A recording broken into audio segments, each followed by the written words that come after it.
Hey Redeemer family, Dean Dan back again. Another pastoral update this week. This is the first sort of kind of normal pastoral update I've given since I've been back from vacation. Been back a few weeks now and back into the swing of things. Last week we did a farm to table with Amelia. Hope you were able to check that out quickly.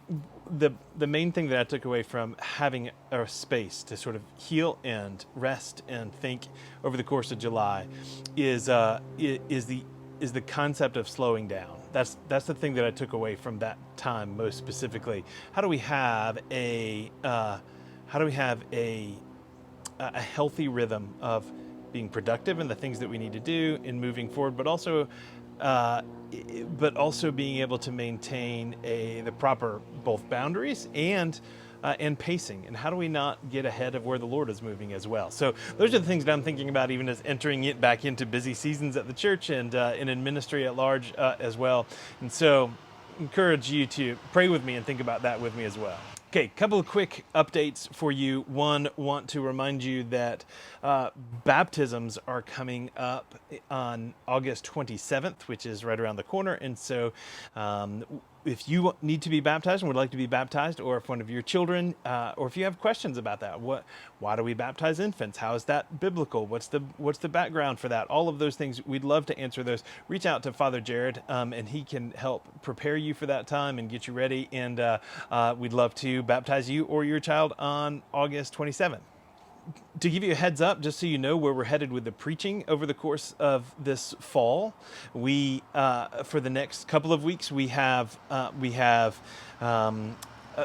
continue our summer rhythm of various voices being up there preaching on the lectionary readings that are set out for us, including our new curate Zach is going to be preaching for us for the first time as well, and that's part of our development of him and his leadership role and our calling as a church to be a place where we're developing leaders for the greater church as well.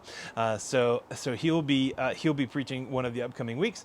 Then September 10th, we are going to start a new sermon series on Galatians chapter 5, specifically Paul's discussion on the fruit of the Spirit. What does that even mean, the fruit of the Spirit? And he talks about love, joy, peace, patience, kindness, goodness, faithfulness, gentleness, self-control.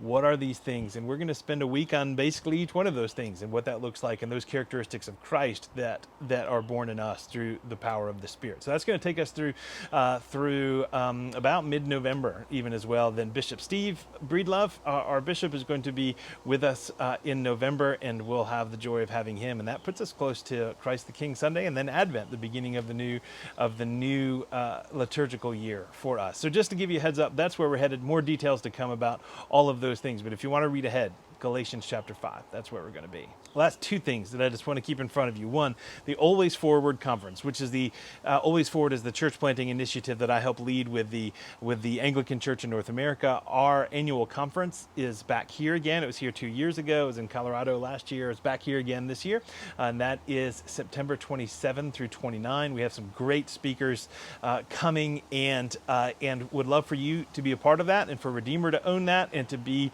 part of the hospitality of that. And so if you'd like to come to any of that, or if you would like to volunteer to be able to help with the many things that take place during that conference as well, would love for you to reach out to Abby, who is my executive assistant here at the cathedral, but then also is a part of our Always Forward team as well, and is really the brains behind this conference. So we'd love to have you reach out to her as well to discuss your involvement in that conference. Then lastly, another thing, no specific dates on this, just want you to be aware of stuff that's going on.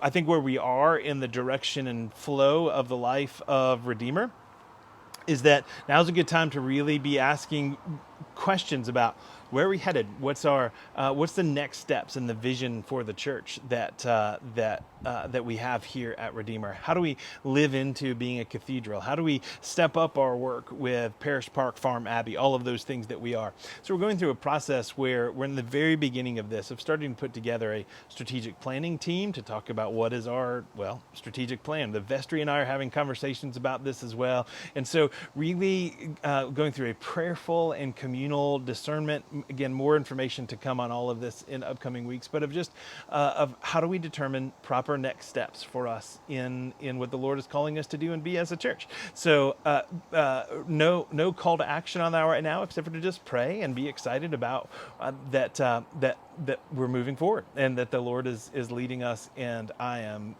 convinced that He has great and wonderful things in store for us here at Redeemer, in us and through us as we minister in His name as well. So, love you.